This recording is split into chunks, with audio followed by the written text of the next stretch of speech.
following announcement has been paid for by the WZWA Network.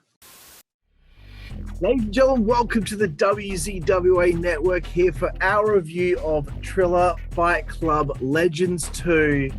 This is ridiculous. This is the first time we've done this. I'm your host with the most on the West Coast, California. Very great to be with you all. And of course, I've got to introduce my other co-hosts here.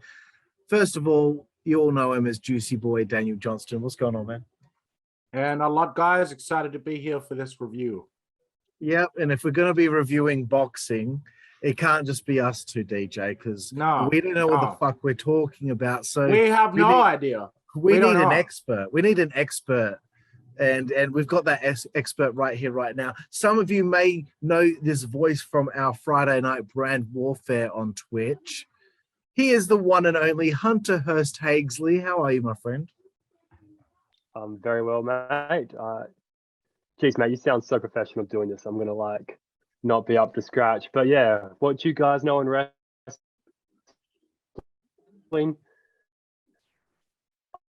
I probably don't know that much about boxing, but I know more boxing than you guys. So, not that there was a lot of boxing happening tonight, guys. I don't know if you would agree, but you're a combat sports kind of aficionado, though. Am I right? Yeah, boxing, man, pretty much. All right, okay. All right. Yeah, sorry to disappoint you there, man. I'm not much. You got to talk yourself UFC, up, bro. So okay? I can't. The expert is here, everyone. No, he's selling himself short. He's the expert here. We're going to have detailed analysis here from Hunter Hearst Haguesley. Yeah. Okay. He's obviously like a licensed boxing official. He's a licensed boxing judge. He's from the Australia. He's coming to us now from the Australian. I trained under the legendary Customato. I'm actually partly responsible for bringing up Mike Tyson throughout the 90s. Yeah. All right. He's a former Bassendean welterweight champion. Welterweight. Okay, guys. First fight on the show. Okay. We did start open. We did open with Todd Grisham, of all people, talking to Donald Trump. Do we have any thoughts on that before we get to the first fight? I don't really have any substantial thoughts other than to say that I thought that he was just talking a load of absolute nonsense. And it was, as soon as he got a camera and a microphone in his face, he was like, give me a platform. I want to talk about my politics. Give it to me. Come on. So yeah, nothing more beyond that, except he basically said these are very good fighters and I'm a good friend of them. And that was pretty much it. The usual bullshit from Mr. Trump. I couldn't really pay attention to what he was saying. I was too distracted by the fact that his ear was a lot wider than the rest of the orange across his face, man. And you could just clearly see this divide near the ear. And once I honed in on that, it was hard to listen to him. It's a shame though, the opinion about Donald Trump, because he did do a lot for boxing. He did bring it to Las Vegas, but now he's just a piece of shit. So let's move on. Love it, bro. Okay, first fight, Joe Fournier taking on David Haye, the haymaker himself, as I'm so well versed with him after finding out about his existence for the first time today. Obviously, I don't know a hell of a lot about boxing, but this was, a fairly uneventful fight. He cruised his way to win in a unanimous decision, winning 79-72, 80-72, 79-72 on the judges' scorecards, guys. I'm going to go with the expert here, Hunter Hearst Haguesley. Bro, what did you think of this one? Honestly, Carl, it was just a glorified sparring match. I mean, these guys are sparring partners. They're good friends. And you could definitely see that in the fight. David Haye was clearly the better fighter. He could have won the entire fight with just a jab. He was just jabbing his head off, but he never really took advantage of any sort of opportunity to take Fournier out. And it's just uneventful, man. It was just, just a sparring match. Right. DJ, what did you think, bro? Yeah, not much to add to that. I basically, I'm a fan of David Haye, obviously, as G-Dog would know. But yeah, it really looked like David Haye was, I don't want to say toying with his opponent, but it sort of seemed like he could have ended the fight at any time. That this was almost just like a bit of a workout for him, a public workout. And nonetheless, I found myself entertained by it, especially in the last couple of rounds. But for the most part, it was pretty much just David Haye having his way with the fight, pretty much. So all day, bro, all day. Yeah, I have to say I saw more action from referee Christopher Young than I did in this little sparring session between these two. Joe thought he was going to knock him out in one round. We knew that was going to fucking happen. No, they all yeah, no. So I will say this before we move on bro. Before we move on, it was pretty good to see how well David Haye is moving. You may not know. I know DJ knows. In his first fight with Tony Bellew, he sort of like twisted his ankle and just ripped all the tendons like to shreds, man. You can see photos, man. It looks like a tin of spaghetti instead of a muscle, man. Shit. And to come back from that injury, I mean, he was garbage in his next fight against Tony Bellew as well. But he looked all right. He looked like he can move a bit. I mean, but once again, I mean, this wasn't against a real opponent, so I don't think he should hop into the ring with anyone actually fighting.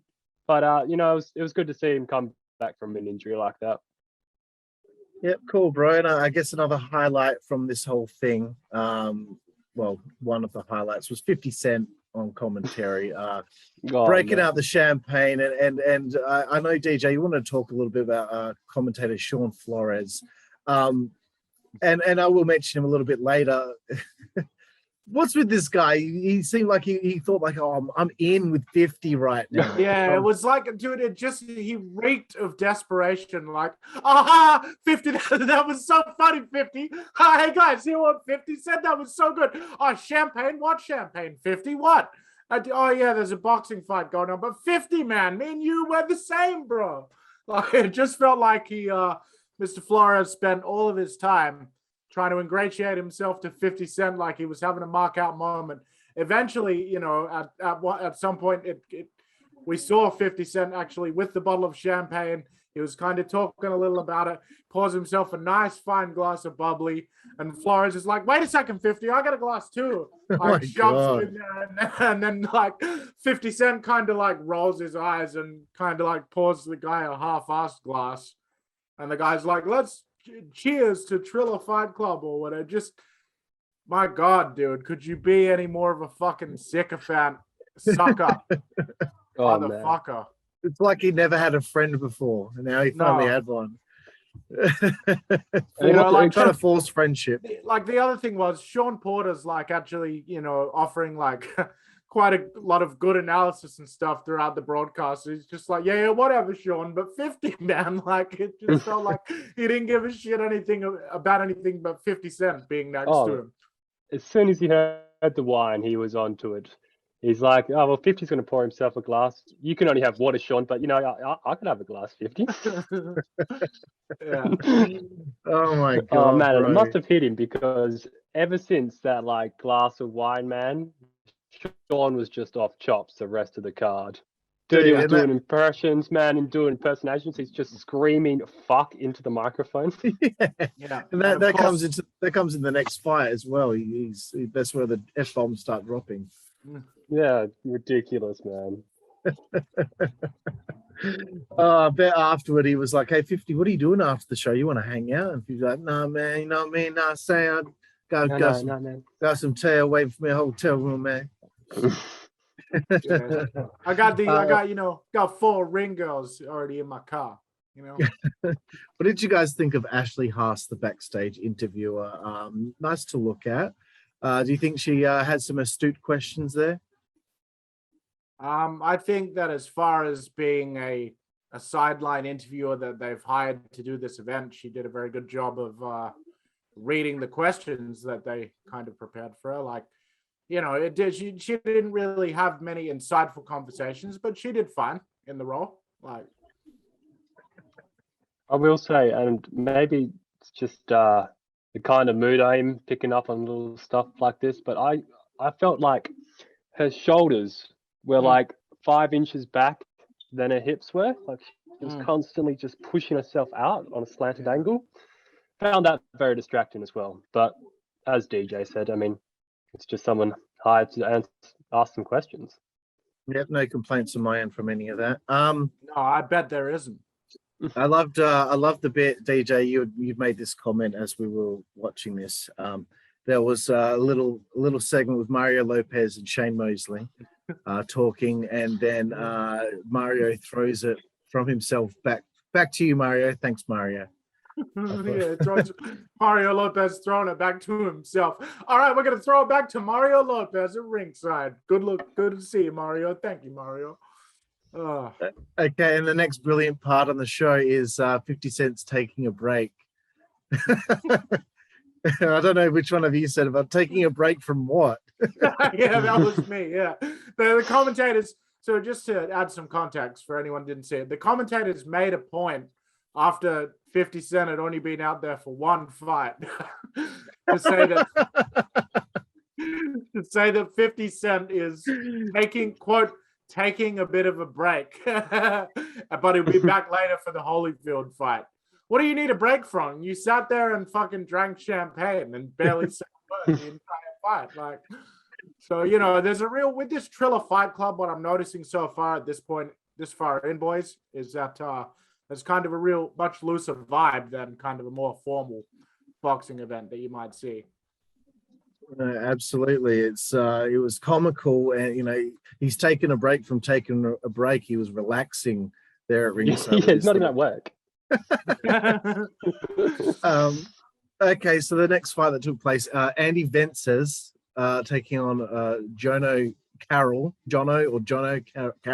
from Ireland. He's the brunette Connor, apparently. Carroll wins this one, defeats him by majority decision, 95-95, 97-93, 97-93 on the judges' scorecards. I'm going to throw it to you first, Jooseyboy Daniel Johnston. What did you think of this one? So I'm going to leave the real meat of the analysis probably to Mr. Haguesley down there below me. But, you know, the thing that really struck out to me was as this fight got going, it seemed like, you know, it was quite even for a lot of it. But then, you know, they sort of went back and forth towards the end of the fight. For some reason, even though Jono was doing quite well, you know, his corner kept on kind of really making a point of like checking on his eye and checking how much time was left and like what round are we in and stuff like that. And there was a little confusion. And, you know, it just seemed like, I remember even the commentators remarking like, he's not even cut that badly. Why do they keep pontificating on the eye cut there? So maybe G-Dog can enlighten us a little bit on that. But I found that interesting. Otherwise, I thought that this was, you know, definitely from a technique standpoint, the most solid, you know, boxing match on the card. I really enjoyed it. And I did also seem like Vence's team was a little bit surprised by the result. It sort of seemed like maybe they expected something a little bit different there. So, you know, it ended up becoming quite a heated fight by the end. I enjoyed it quite a bit. Yeah, the first real fight on the show. I think the only real fight on the show. Definitely, mate. Haguesley, thoughts? Well, in terms of the eye and the doctor, it wasn't the corner having a look at that DJ. It was the doctor at ringside. Yeah. Nowadays, they're just extremely careful with boxers. We've had a couple deaths, even just in the past 2 years. But I do agree that there was no reason for a doctor to be ringside right there. There was no laceration. There was no significant bruising. I don't really understand. And I don't understand why they were asking what round it was and why the ref couldn't tell the doctor ringside what round it was. He was like, it's 10, it's 9, it's 8.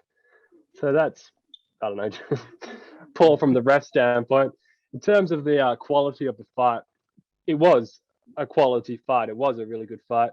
And that's probably what Triller does best in terms of helping the boxing community, like the boxing purists. For a boxing purist, even like myself, a lot of this is pretty farcical. It's a farce. But what they do is it attracts a lot of an outside audience, and then they use that as a platform to actually showcase some good fighters. And that's what this fight was on this card. It was the actual boxing fight, and it delivered 100%. It definitely back and forth through the early rounds. John O'Carroll, I felt like he sort of found his groove a lot earlier than Vences. Definitely working the body combos, fighting out of that southpaw stance. Some unorthodox techniques. I've never seen anyone run in with a 1-2-1. Obviously, that being the jab, cross, jab. While running in, that seems very unusual for a boxer, but it was working. It was throwing Vences off. Why is and it he couldn't unusual? really find anything to. You don't really want to be running in with a punch. That all that does is if you get countered, it's going to be twice as painful. And when you're sort of running in, you're off your feet. Your punches aren't as strong because they're really only coming from the shoulder, from the arm. When you're planted, flat-footed, turning your hips, that's when it's a cracking shot. Not saying a jumping in punch won't hurt. It's just I saw it as unusual. I've not seen it in a lot of fights. But then, yeah, definitely Vences coming on strong, and I think it was round 7. You might be able to confirm that, Carl. You have the notes there. Busting him open. That's when it was round 8. That's when we saw the ref get involved in the fight. And then having round 9 with Jono coming back really strong, just firing out 30, 40, 50 punches within like a minute 30 was just incredible to see. And yeah, just an enjoyable fight. And I do believe the right man won. Excellent, bro. Yeah, that's astute. Very astute. Yes, and that was Sam Burgos, the referee, who might have been eating a little bit too many Burgos lately. That's my joke. I had to steal something, bro. You stole all of my notes, so no, but that's fine. But this was the fight where our commentator said, "This is fucking Triller," and then "fuck it" a few sentences later. But yeah, it did definitely kick into high gear after the 7th round, and yeah. It was good to get an actual boxing match on this show. Yeah. Moving forward, guys. Here we go. This was probably our favorite part of the show. Tito Ortiz, the Huntington Beach bad boy, against Anderson Silva. Official stoppage coming at 1 minute 21 of the very first round. Knocked him the fuck out. Mr. Haguesley, please, your thoughts. Oh man, I don't even know where to start on this one. I'm not a big UFC fan going into this. I knew them both to be Hall of Famers in UFC, both really good fighters for their time, but obviously both past their prime. So I was expecting sort of kind of something similar to what we saw in the first match with David Hay and Fournier. I really thought I'll be back and forth. It'll be ugly. They'll be stumbling around a bit, just sort of winging punches. But I obviously underestimated how good Anderson Silva is. I know he picked up that win over Julio Cesar Chavez Jr., who's an actual boxer. He's got like 40 wins under his belt as a boxer, but he's not really good these days either. So sort of chalked it up as I mean, for any boxing fan, I won't go too much into it, but Julio Cesar Chavez Jr., he just doesn't prepare for fights. He doesn't take it seriously. I mean, he's the son of the greatest Mexican fighter of all time. He's had all the help in the world, and he's just, I don't know, it's just spoiled. His dad came from nothing, poverty. He had to fight for everything, and that's what made him great. But then his son grew up in riches, so I don't think he's ever had that same determination or hunger that his father had.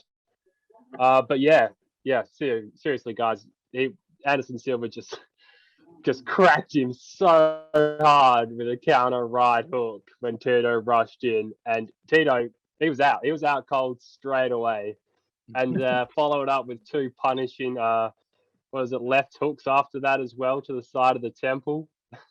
Oh man, it was just amazing. We got to pass it to Jooseyboy because I know he's about to explode. I know he loved it. loved it. I mean, like, wow. Like, where do we even begin? Wow, what a fight. So, like, honestly, and we'll get to the main event, obviously, at the end. And, you know, I kind of, like, I expected to see a bit more of a fight coming out of this one than what we actually got. Like, it was hyped up. I thought, this should be interesting. Both former MMA fighters, like, you know, both older guys. This should be interesting. They're both boxing. Come to find out, Anderson Silva is actually pretty fucking good. Like, at least relative to, like, his situation currently in his career. And, you know, Tito at one point steps in, you know, there wasn't really, Tito was moving quite slowly to start out with, and he was kind of looked like he was throwing punches underwater a little bit. I was going to say that, yeah, it's like he's under the ocean. He got hit with that right hook and then very slowly started falling to the ground. And it was like each rope was a different level in the elevator, and he was just very slowly going. And then on the way down, he gets nailed with these bang, bang, 2 shots to the, you know, side of the temple. Tito's face down, out. You can see his nose and his face smushed into the canvas. Like, there is nothing, no armature wire holding that body up. And, you know, it absolutely, it popped us big time, boys. I really enjoyed this spectacle as well. This alone would have made it worth, like, getting this show. Moment of the night for sure. And I know, G-Dog, you mentioned that, you know, this is a farce. This whole thing's a farce, and but then we have moments like this, and you're like, it's a farce, but it's also very entertaining. It is. It's entertaining. I would never deny it being entertaining, but what it does is it's like a double-edged sword for people like myself who want to see boxing hit more of a mainstream audience. On one hand, you get a lot of people going, Mike Tyson versus Roy Jones Jr. This is what boxing is nowadays. It's garbage, right? And it's sort of like we should be. I mean, the perfect example of what I'm trying to get across here is we won't talk about the main event, but the main event was billed as the fight of the year, the must-see television event, right? That was not the case, right? But that's what the public hears, right? So some Paul Sapp spends $60 on a pay-per-view, right? And let's say this pay-per-view they buy didn't have that entertaining boxing match in the middle. They would just treat it to the other fights between the celebrities and the personalities. They would walk away thinking this is what boxing is. And instead of becoming a fan, they're turned away from the sport, right? Which is a detriment. Yeah. You know, but it does also offer the platform for a good fight, like the John O'Carroll and I can't say his last name, but that fight. Sorry, Jooseyboy, continue. Yeah, I was just going to say what you said there. You hit on something that was, I think that's really, really actually quite accurate, because, you know, I recently heard an 83 Weeks podcast recently, and Eric Bischoff on there said that, you know, he hadn't been much of a boxing fan like since the 90s, you know, during sort of the heyday of the heavyweights. And but he described it as that he was swindled into kind of getting the Tyson versus Roy Jones Jr. fight. And he sort of said, like, you know, they sucked me into buying it, and when I watched it, I couldn't have been more disappointed with, like, what a farcical situation it was. And good on him for getting me sucked in that time, but I'll never kind of buy one of their pay-per-views again. Wow. So I do think that hits on something, what you said there. And it's a shame, because right now there is a lot of great match fight. You know, you and I, Jooseyboy, we watch a lot here at home. I'm not saying it's the golden age of boxing, you know. It's not like it's Tommy Hearns versus Sugar Ray Leonard, but there are a lot of great fighters and a lot of great fights. And a lot of the sort of general populace has no idea, no clue about any of these fighters, just because it's not a mainstream sport like it was back in the 80s and 90s.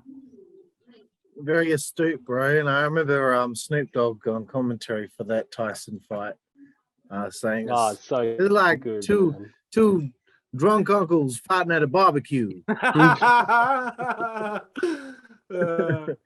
It's exactly what it was like, though. Oh my god. Anyway, okay, let's get to it, guys. Also, I did want to mention that Anderson Silva sounds like a little girl when he talks. Oh my goodness. Yeah. But that's okay. Then That, you hear Mike that Tyson shocked talk. me so much, man. Yeah, I was not I expecting was that not voice to expecting come out of that. that man. That's it. Yeah. Mm. I was expecting like, yes, well, it was a great fight between me and Tito. I knocked him out very quickly though. Okay. So Holyfield, the real deal, boys. Evander Holyfield, 58 years old, taking on Vitor Belfort, MMA legend. After a flurry of punches, which sent him through the ropes and then to the canvas. The referee stepped in a little bit later after more of a flurry without any sort of response from Holyfield, and it was all over. I wanted to read some comments from Evander after the fight before I throw it to you guys. He felt that it had been a bad call and that it was kind of sad for it to end that way. And he said, I wasn't hurt. And he had taken the fight in 8 days' notice, following the withdrawal of obviously Oscar De La Hoya. But yeah, he said I wasn't hurt, and he thinks it was a bad call. So let's throw it to our boxing expert, Mr. Haguesley. Oh man. Okay, so me calling this a fuss. This is prime example. No one should have licensed Evander Holyfield to fight. No one wanted to license him 20 years ago to fight. Maybe not 20 years ago, but when he did retire, he was showing clear signs of deterioration to his brain. He was slurring words and all that. Now he's, 15 years older, and they're like, yeah, go on, jump in the ring. And it's not even against someone who wouldn't be a danger to him. They threw him in with someone 14 years younger than him and who's an actual fighter, who's been active quite recently, who's known for knocking people out. I mean, you shouldn't have put him in that situation to begin with, in my opinion. And if you thought, hell, Evander Holyfield was in a vat of molasses, he was so slow, man. And you could tell. I mean, the fight was going the way it went from the get-go. He looked slow. When you said he went through the canvas on a punch, man, it was his own punch. He threw a hook and spun around because he missed and tripped over and fell through the ropes, man. Yeah. It was embarrassing. And it is embarrassing to see the greatest cruiserweight fighter of all time, one of the greatest heavyweight fighters of all time. I mean, this is how a lot of people this may be their first time seeing Evander Holyfield, and this is what they'll think of him. And it's just disappointing. But entertaining. I did get a laugh out of it, so I'll cop to that. Jooseyboy, any thoughts, my friend? Yeah, look, I mean, whether or not, I'd have to probably say that, it might not have been a great idea for Evander to be back in the ring. But since he was, I personally felt like the referee, was a little bit quick to jump on that and call a stoppage. I mean, for fuck's sake, like, he had a strong disagree, DJ. 58, man. He wasn't fighting back. He was getting hit hard by shots, man. Oh yeah, but I guess I'm just saying from an entertainment point of view. We didn't get much we all want to see them go down. I do agree. I will say this, man. He looked phenomenal. For 58 years old, it's not like he trained for this fight. He had 8 days' notice. That's what he looks like on a day-to-day basis, man. That's incredible. Yeah, he looks good. But no, I mean, I'd say I'd have to agree with that. But still, it was a real shame that the big main event had to end that way. Kind of a deflating feeling. I really don't know much about that referee that they had, but I'm sort of finding him to be a little bit dubious after this event based on a couple of things that I saw. So, entertaining main event, but perhaps not for the right reasons. So would you guys agree that's the fight of the year, the must-see television event? No, exactly, man. Ridiculous. Something like Anthony Joshua versus Tyson Fury, when that hopefully ever gets signed. That's what should be marketed as the fight of the year, right? That's what should be on ad that Mm. Mm. it's getting advertised, pushed old Evander Holyfield fighting Vitor Belfort. Yeah. Yeah, fair enough, guys. And I guess my thoughts are, I was just hyped to, because you never know what might happen sometimes. You never know if something's going to happen that's going to take you by surprise, like Anderson Silva did. Oh, so good, man.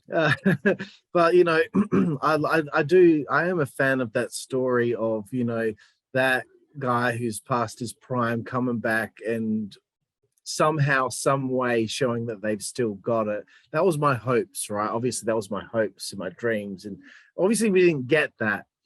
But I do wish it kind of got to at least the second round just to see a little bit more of what was taking place there. That's just me. I would have liked to have seen, if Holyfield could just compose himself and maybe see what could come from that. I'm sure not much would have come from that, but he said himself, I wasn't hurt. So I just feel bad for him that, after 10 years out of the ring, to get back in there and this possibly being the lasting memory of his illustrious career.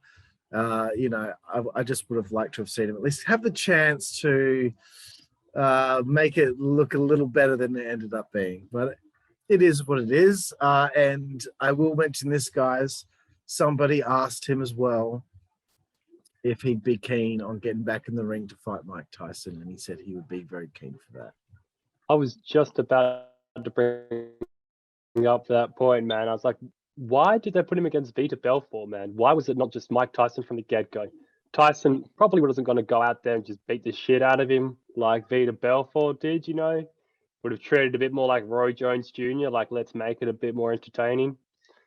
And obviously having the history between them, man. Maybe Evander Holyfield leans in, gives him a bit of a nibble on the ear. It'd be great. I'd watch that.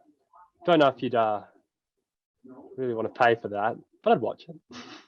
Yeah, you could watch it on YouTube afterward. But is this end to this pay-per-view, is this going to make the people from Triller kind of take a step back and be like, okay, if we have like a couple more of these main events that we hype this hard, if it ends up with this result, this could end up killing our company. Do you feel that, Hunter Hearst Haguesley? Not really. You've got to market your product, right? With the sport, you can never know what the result's going to be, but you've always got to try and sell it. And this was meant to be Oscar De La Hoya versus Vitor Belfort, which probably would have been a lot more competitive.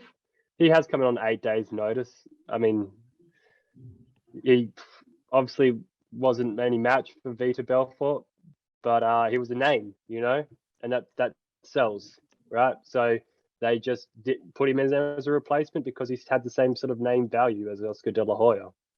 And that's all that was, in my opinion. Yeah. Cool, bro. We appreciate your thoughts on this review, bro, because without you, we'd be fucked, I think. Yeah. I think a 2-second review. Wouldn't even get through the intro. Well, guys, okay, before we sail off to the sunset here today and see each other down the road, I wanted to get both of you to rate this show out of 10. So I'm going to start with Jooseyboy. I'd probably give this show a 6. I would have given it about a 4 or 5, but it entertained me just enough throughout that, I'm being a little generous and giving it a 6 out of 10. Okay. And Mr. Haguesley. Well, if we're talking about the entire show, then I wouldn't be able to give it a 6 because there was so much time between fights and the music acts weren't really for me. But in terms of the actual product that they were trying to deliver in terms of fighting, I would also give it about a 6. It had a really entertaining fight like that. It had a great moment in the Tito Ortiz-Anderson Silva fight. And then it just had 2 ordinary matches. So, two good matches, 2 ordinary matches. That's a 6 for me. Yeah, cool, guys. And I'm going to give this a 5 because I found it to be middle of the road for me. And obviously the best moment of the event. No, I'm was changing it to Anderson 4. I'm Silva. going 4 now, guys. Anderson Silva's knockout of Tito, it did a lot for me on this show. But the first fight going the whole way and it really kind of just being a nothing kind of fight. The second one being all right, but then finally kicking into high gear in the 7th. And obviously, yes, Tito and Anderson brings it up, but then seeing the sad kind of finish with Holyfield was enough to bring it down to the middle of the road for me. But guys, I want to thank you both for taking the time here today to watch this show with me and review it. And, who knows where this will lead us in the future. Maybe we'll be back again. But I want to thank you, Jooseyboy. I want to thank you, Mr. Haguesley, for being a part of the show. Thank you No for problem. having me. It's been a pleasure. Well, no, Absolutely. it hasn't. But I enjoyed doing it. Excellent, bro. No, anytime you're anywhere near me, bro, it is always a pleasure. So thank you, guys. Appreciate it. And I want to thank you all out there for watching us here on the WZWA Network and our review here of Triller Fight Club Legends 2. And we will see you down the road. Thank you. See you down the road, guys. Bye. See you down the road. Bye, guys. See you down the road. See you down the road. See you down the road.